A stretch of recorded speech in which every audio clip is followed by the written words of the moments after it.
मैं बुरी तरह से शर्मिंदा बैठा था और अपना सर पकड़े बैठा था। ऐसा कैसे हो सकता था भला? ये कौन सा इलाज था?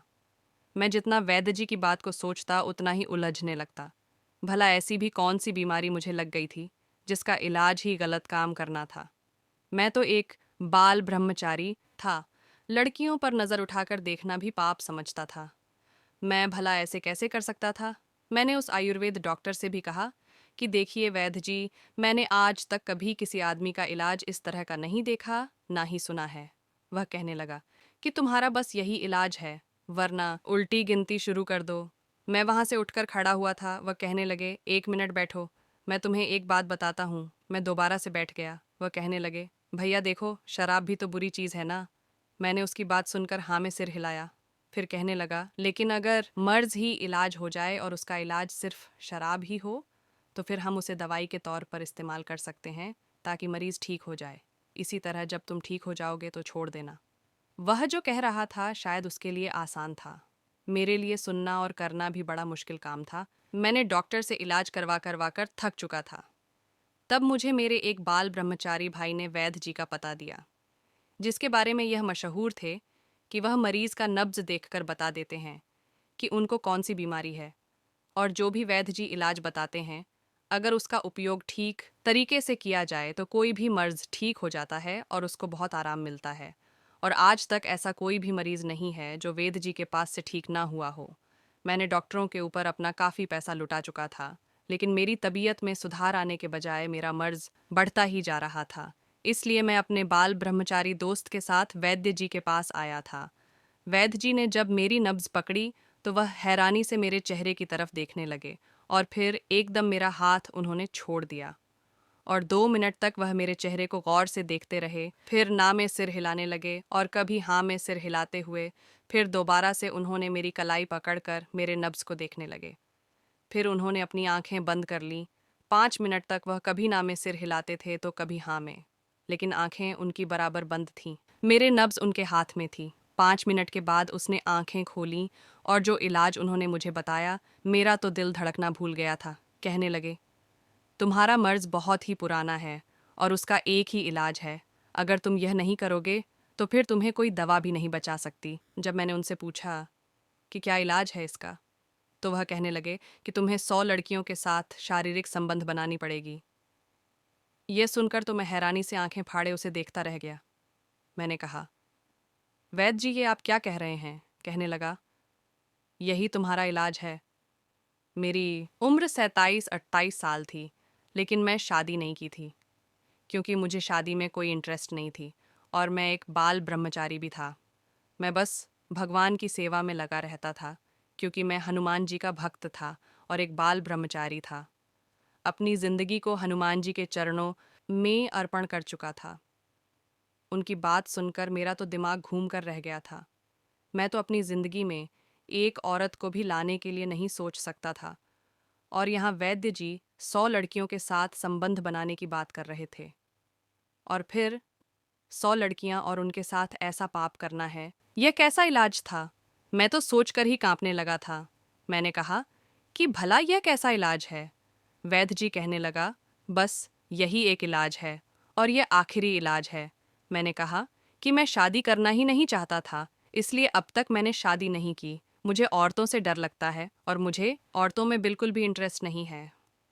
मैं तो जिंदगी अपने हनुमान जी के नाम पर बिताना चाहता था, लेकिन चाहे मैं यह कर सकता हूँ कि मैं किसी लड़की से शादी कर लेता, उसके साथ शारीरिक संबंध बना लेता और 100 दफ़ा उसे संबंध बना लेता, तो बीमारी भी चली जाएगी। मेरी बात पर वो वेद मुस्कुराने लगे। कहने लगे, हर बार शारीरिक संबंध बनाने के लिए तुम्हें एक अलग औरत चाहिए। ये तुम्हारा इलाज है। एक ही औरतों के पास हर दफ़ा जाना, ये तुम्हारा इलाज नहीं है। ये सुनकर तो मेरा दिमाग घूम कर रह गया था। मैं उठकर वहाँ से वापस अपने मंदिर की तरफ चलाया था। मेरे माँ बाप की बचपन में ही मृत्यु हो गई थी। मेरे मामा ने पहले तो मुझे सहारा दिया, लेकिन जैसे ही मेरी उम्र 14-15 साल का हुआ, तो मेरे मामा ने वहीं पर एक संस्कृत महाविद्यालय में मुझे डलवा दिया। मैं वहीं पर अपने संस्कृति की किताबों को पढ़ने लगा और वेदों का ज्ञान प्राप्त करके हनुमान जी का भक्त बन गया और ब्रह्मचारी का पालन करने लगा। और अब मैं एक प्रसिद्ध ब्रह्मचारी बन गया था। जो मंदिरों में मुझे दक्षिणा मिलती थी, मेरा अपना गुजारा हो जाता था। खाने पीने और सोने का इंतज़ाम वही मंदिर के पीछे एक कमरा था, उसी में रहता था। लेकिन पिछले महीने में एक अजीब तरह की बीमारी में पड़ चुका था। वह बीमारी ऐसी थी जिसको बताते हुए भी मुझे शर्म महसूस होती है। इसलिए पहले तो मैं डॉक्टर से इलाज करवाता रहा, लेकिन मुझे कुछ फ़ायदा नहीं हो रहा था। इस बीमारी की वजह से मेरी सेहत में काफ़ी गिरावट आने लगी थी। मैं पहले से कमज़ोर होने लगा था। मुझे जो भी दान दक्षिणा मिलता, सब डॉक्टर के जेब में जाने लगा था। लेकिन मेरी बीमारी ठीक होने का नाम ही नहीं ले रही थी। मैं समझ नहीं आ रहा था, आखिर मुझे हुआ क्या है और इस बीमारी का इलाज क्या है। मेरी बीमारी कुछ ऐसी थी, उसके बारे में किसी को बताने में मुझे बहुत शर्म आती थी।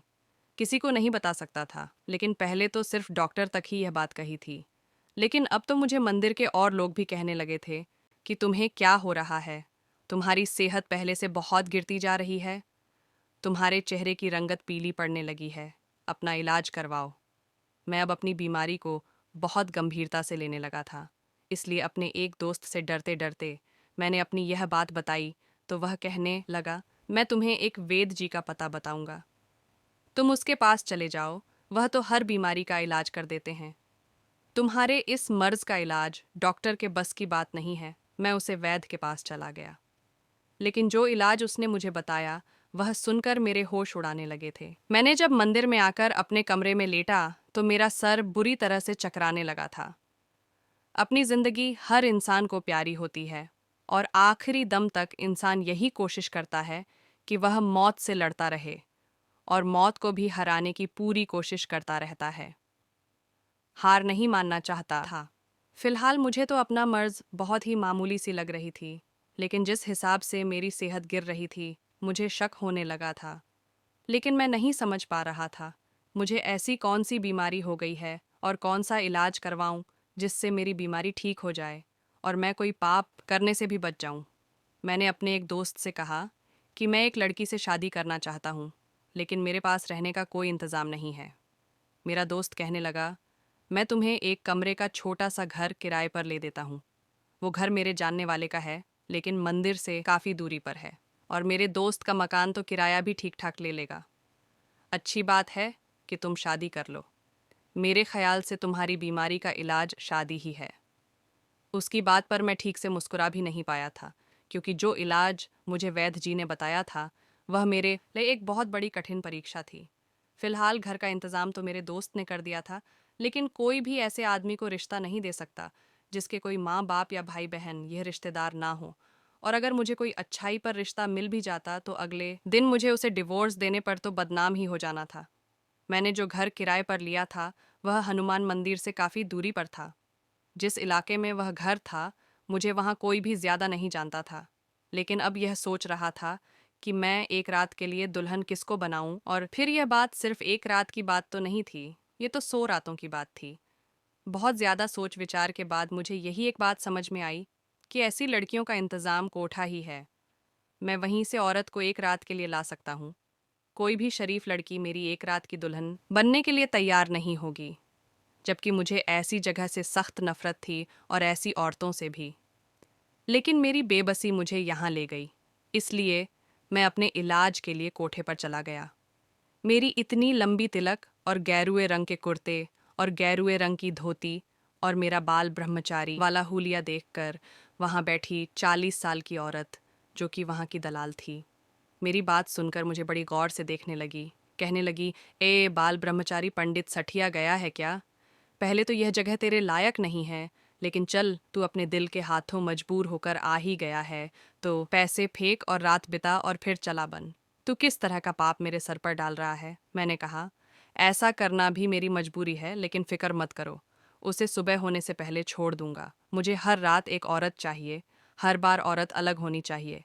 यह सुनकर तो वह औरत हैरानी से मुझे आंखें फाड़ फाड़ कर देखने लगी। कहने लगी, पंडित, तू बड़ा ही तेज निकला, तुझे हर रात एक नई लड़की चाहिए। अच्छा बता, तेरे जेब में कितना पैसा है? तो मैंने कहा, मेरा जब तो बिल्कुल खाली है, मेरे पास कुछ नहीं है।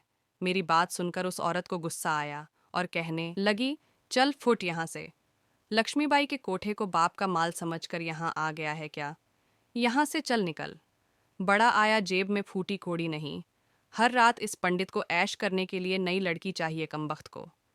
लेकिन उसके बाद मैंने उस औरत को एक ऐसी बात कही, वह एक कॉल गर्ल को मेरे साथ भेजने के लिए राजी हो गई।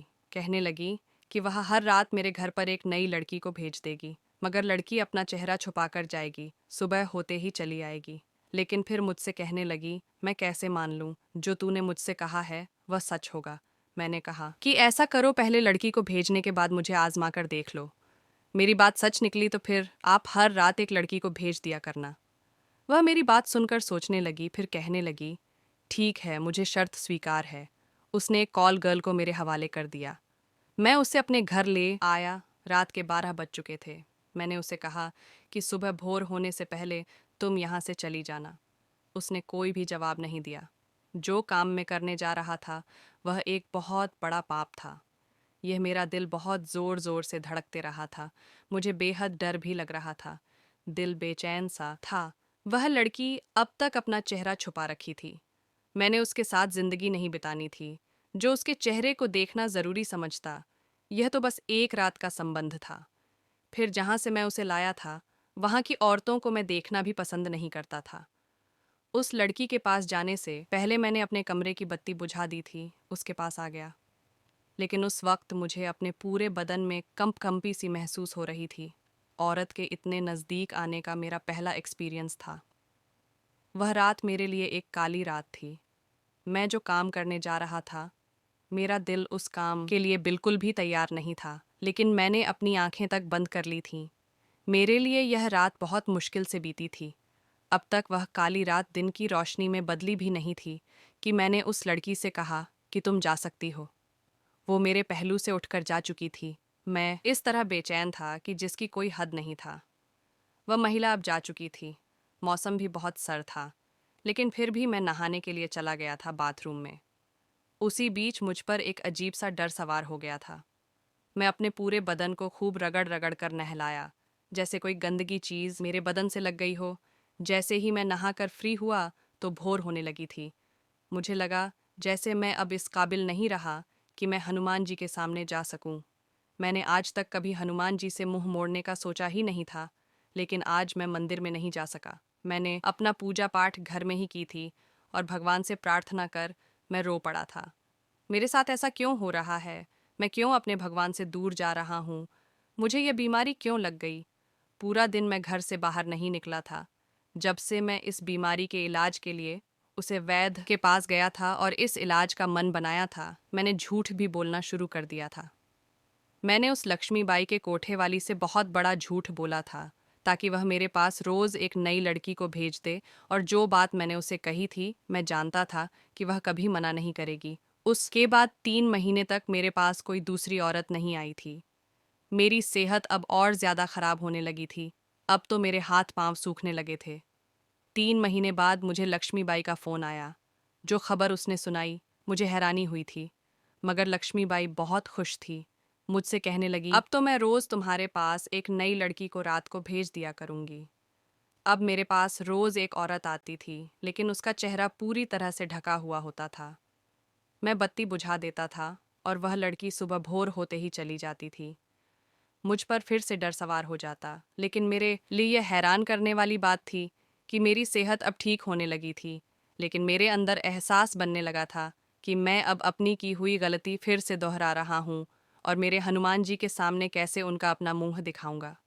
मेरे घर में जो मंदिर था, उनमें मैं रोज़ प्रार्थना कर अपने किए कर्मों की माफ़ी मांगता था। टाइम यूं ही बीतने लगा था।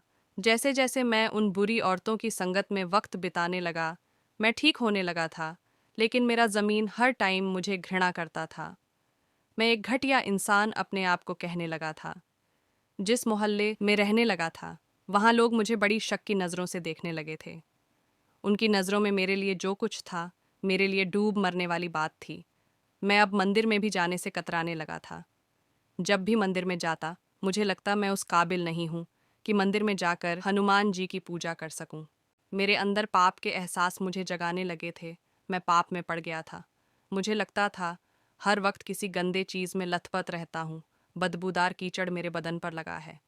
मैं सुबह जब भी उठता तो मुझे यह पाप हर पल जीने नहीं दे रही थी और पल पल मुझे मौत की मज़ा चखने को मिल रहा था। कभी कभी यह सोचने लगता कि इस पाप से अच्छा था कि मैं मौत को ही गले लगा लेता। लेकिन फिर वही बात, इंसान को अपनी ज़िंदगी बहुत प्यारी होती है और इस पाप के दलदल में घुसता चला जा रहा था। मेरी अच्छाई अब बदनामी में बदल गई थी। अब तो मैं जब भी हनुमान मंदिर में जाता तो सब मुझे गंदी नज़रों से देखने लगे थे और मुझे देखकर अपना रास्ता भी बदल लेते थे। मैं जो एक अच्छा कर्तव्य कर इस नाम तक पहुंचा था और एक ब्रह्मचारी के नाम से जाना जाता था और इतने अच्छे नाम से मैं अपना गुजारा कर रहा था, वह इज्जत का मुकाम भी मुझसे छीन गया था। अब सबको मालूम हो चुका था कि रात को एक कॉल गर्ल मेरे घर आती है और मेरे साथ रात बिताती है और सुबह होने से पहले चली जाती है। मेरी जिंदगी में अब तक 99 औरतें आ चुकी थीं, बस एक रह गई थी और उस एक औरत के साथ रात बिताने के बाद मैं सोच चुका था कि अब मैं शहर बदलकर दूसरे शहर चला जाऊंगा और वहां फिर से मैं अपनी भगवान की पूजा में लग जाऊंगा और वहां सारी इज्जत वापस से हासिल कर लूंगा। लेकिन मैं नहीं जानता था कि वह आखिरी औरत मेरा क्या हुलिया बना देगी। रात के 12 बज चुके थे और मुझे उस औरत का बेसब्री से इंतजार था, जिसके बाद मैं इस पाप की जिंदगी से बच सकता था। लेकिन आज तो मेरा इंतज़ार बहुत लंबा हो गया था। जिस तरह मुझे उस रात से छुटकारा पाना था और इसी बात की जल्दी थी, इतना ही मेरा इंतज़ार बढ़ता जा रहा था। रात के 1 बजे चेहरा छुपाकर वह लड़की मेरे घर आई थी। पहले तो मैं उस पर भड़क उठा था। मैंने कहा, जब 12 बजे का टाइम था तो 1 बजे क्यों आ रही हो? तो वह औरत कहने लगी, तुमसे पहले लक्ष्मीबाई दलाल औरत ने मुझे एक अमीर के पास भेज दिया था। उससे मेरी जान बड़ी मुश्किल से छूटी थी। फिर तुम तो उस औरत को बेवकूफ़ बनाकर हम कॉल गर्ल औरतों के साथ मुफ्त में रातें बिताते हो। मुफ्त की चीज़ तो पंडित जी ऐसे ही मिलेगी ना? Let set. मुझे उस औरत की बात बहुत बुरी लगी थी, लेकिन किस हद तक ठीक भी कह रही थी। मैंने कहा, अच्छा, ज़्यादा बहस मत करो। आज के बाद मेरी जान छूट जाएगी इस पाप से। चलो जल्दी अंदर आओ।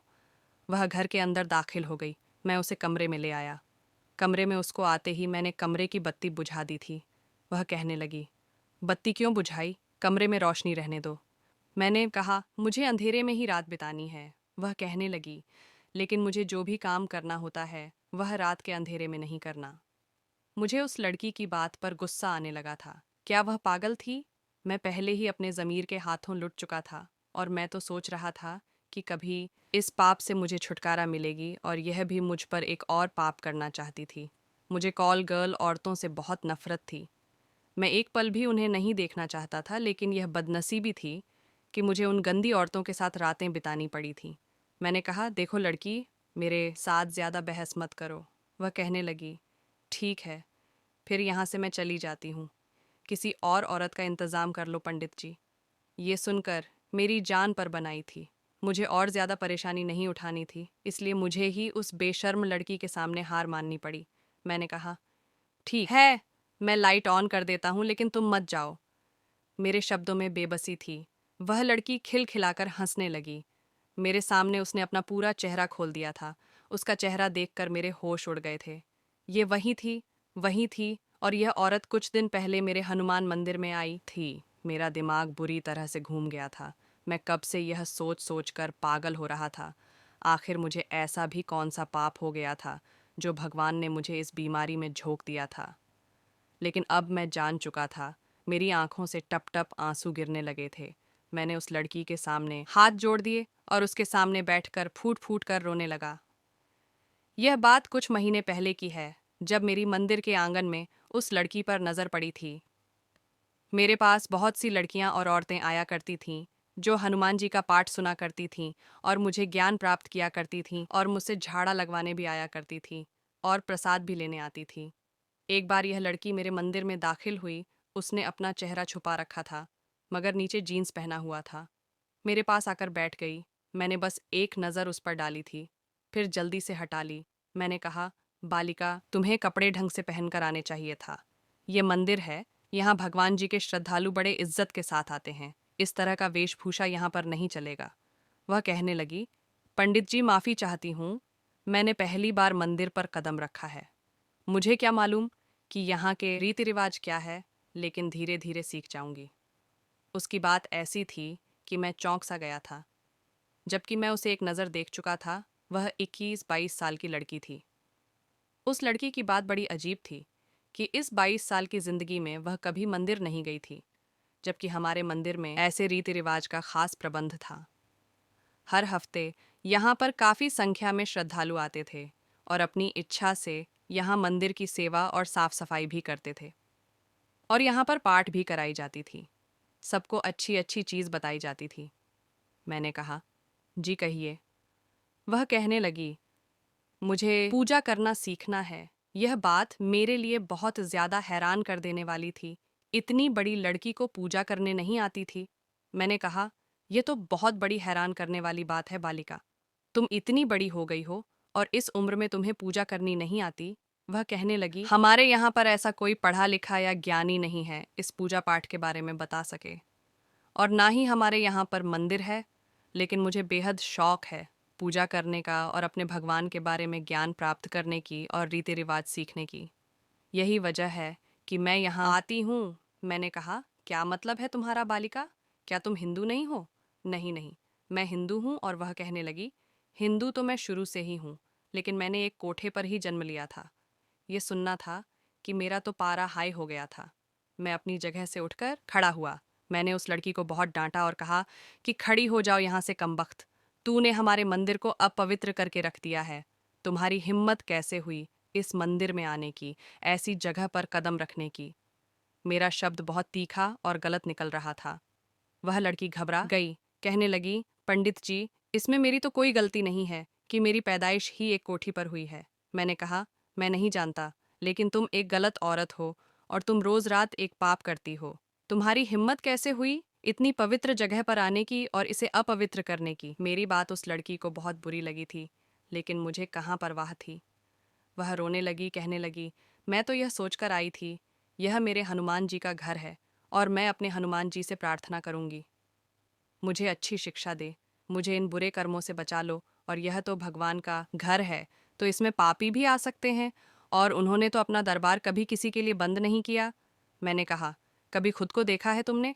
अरे, तुम इस काबिल नहीं हो कि तुम भगवान से प्रार्थना कर सको और भगवान से माफ़ी मांग सको। निकलो यहाँ से, तुम्हारा साया कभी दूसरों पर ना पड़ जाए। वह कहने लगी, मैं तो भगवान से प्रार्थना करने आई थी और उसके मंदिर में उसकी पूजा कर और भगवान का ज्ञान प्राप्त करने आई थी। मुझे नहीं मालूम था कि भगवान के दरबार में आने वाले को धुतकारा जाता है। मैंने उससे कहा कि पहले खुद को देखो, जिस तरह तुम पाप में डूब चुकी हो, भगवान तुम्हें कभी माफ़ नहीं करेगा। अब जाओ, निकलो यहाँ से। वह कहने लगी, जो जीवन मुझे मिला है उस पर मेरा हक है। हम लोग अगर इस जिंदगी को छोड़ना भी चाहे तो हमें जान से मार दिया जाता है। बेशक मैं एक पापन औरत हूँ और एक कोठे पर रहती हूँ, लेकिन मेरे दिल में भी यह शौक है कि मैं भी भगवान से प्रार्थना करूँ और उनके दरबार पर जाऊँ। रोते हुए वह कह रही थी, लेकिन मैंने उसे बहुत बुरा भला कहा और उसे निकाल दिया। तू इस काबिल नहीं है कि पवित्र जगह पर कदम रख सके। उस लड़की के जाते ही मैंने हनुमान जी के दरबार को खूब धोया और पूरे मूर्ति को और सब चीज़ को मैंने दोबारा से हटा दिया और नया सामान और मूर्तियाँ लाई गईं और फिर से हनुमान मंदिर को पवित्र किया गया। और उस दिन से थोड़े दिन के बाद ही मुझे यह बीमारी लग गई थी। शायद मुझे उस लड़की की श्राप लग गई थी। उसी ने अपने दिल में ऐसा कुछ कहा होगा। आज मैं भी इसी औरत के साथ रातें बिताने पर मजबूर हो चुका था। मैं अब उस लड़की की परेशानी समझ सकता था। मेरे यूं रोने पर वह भी रो रही थी। कहने लगी, पंडित जी, भगवान का दरबार सबके लिए होता है, सिर्फ अच्छे लोगों के लिए नहीं होता। वह अपने ऐसे लोगों से भी मोहब्बत करता है। उसमें तो एक पापन औरत को इसलिए भी छोड़ दिया था कि उसने एक खुजली वाले कुत्ते को पानी पिलाया था। उसने एक बीमार जानवर की सेवा की थी। आप जो अपने भक्त होने का डंका पीट रहते हो ना, मुझे इस मंदिर से सिर्फ इसलिए क्यों धुतकारा गया था कि मैं एक कॉल गर्ल हूँ। मेरा कॉल गर्ल होना मेरे बस में नहीं था। मेरा कॉल गर्ल होना इस बात की ज़मानत भी नहीं था कि मैं नरक में ही जाऊंगी, क्योंकि स्वर्ग और नरक का मालिक तो भगवान ही है। वह कब पाप में डूबे हुए को भी अच्छे रास्ते पर चलाकर स्वर्ग में डाल देता है और कब किसको गलत बनाकर नरक में डाल देता है, इसका फैसला तो उसी के बस में है। और आप कौन होते हैं किसी के बारे में यह फैसला करने वाले? वह लड़की कॉल कर थी, लेकिन दिल में मुझसे ज़्यादा भगवान की भक्त थी। मैं नज़रें झुकाए हाथ जोड़ घुटने के बल उसके सामने बैठा उससे माफ़ी मांग रहा था, लेकिन कहने लगी, क्या आप मुझे पूजा करने के बारे में ज्ञान देंगे और पूजा करना मुझे सिखाओगे? सुना है कि पूजा करने वालों को भगवान अपने पास रखता है। मैं तो अपने भगवान के पास होना चाहती हूँ, लेकिन आपने मुझे गंदा कह दिया था। उसकी आंखों में गिरते आंसू देखकर मैं तड़प कर रह गया था। उसकी परेशानी में जान गया था वह किस तरह इस नर्क में जिंदगी बिता रही थी। उस रात के अंधेरे में उसे लेकर मैं स्टेशन चला गया। आने वाली पहली ट्रेन में सवार हो गया। हैदराबाद के गांव में जाकर उस लड़की से शादी कर लिया। वहीं पास के मंदिर में पुजारी की जिम्मेदारी भी संभाल लिया। मेरी बीमारी खत्म हो चुकी थी। मेरी पत्नी बहुत अच्छी थी। वह जल्दी से सारा पूजा पाठ सीख लिया था। मुझसे कहती थी कि मैं भगवान से प्रार्थना करती हूँ कि हे भगवान, मुझे ऐसी ज़िंदगी दे दे जो तुझे मेरे लिए पसंद है। फिर कहने लगी, जब आप लक्ष्मीबाई की कोठे पर आए थे तो मैंने आपको देखा था।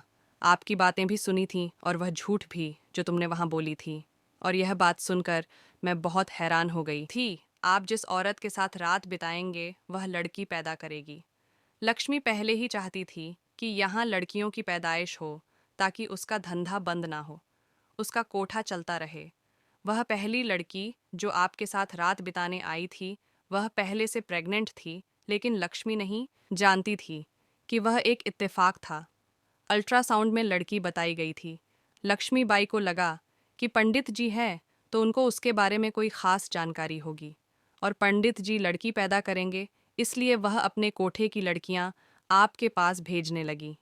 लेकिन मुझे इस बात पर हैरानी हुई थी कि आप जैसा अच्छा आदमी यहाँ क्यों आया था।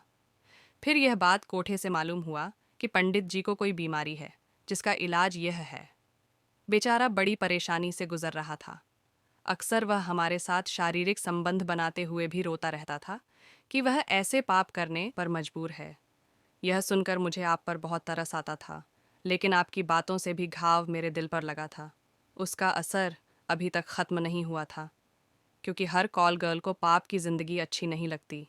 यहाँ पर बहुत सी ऐसी औरतें हैं जो इज्जत की ज़िंदगी भी बिताना चाहती है। और अच्छी ज़िंदगी किसको अच्छी नहीं लगती? एक पति के साथ इज्जत और सम्मान की ज़िंदगी बिताना चाहती है, लेकिन हमें ऐसी ज़िंदगी कोई देता ही नहीं। बताइए, क्या यह सच है? अगर आपको आज की कहानी पसंद आई है तो वीडियो को ज़रूर लाइक कीजिएगा। धन्यवाद।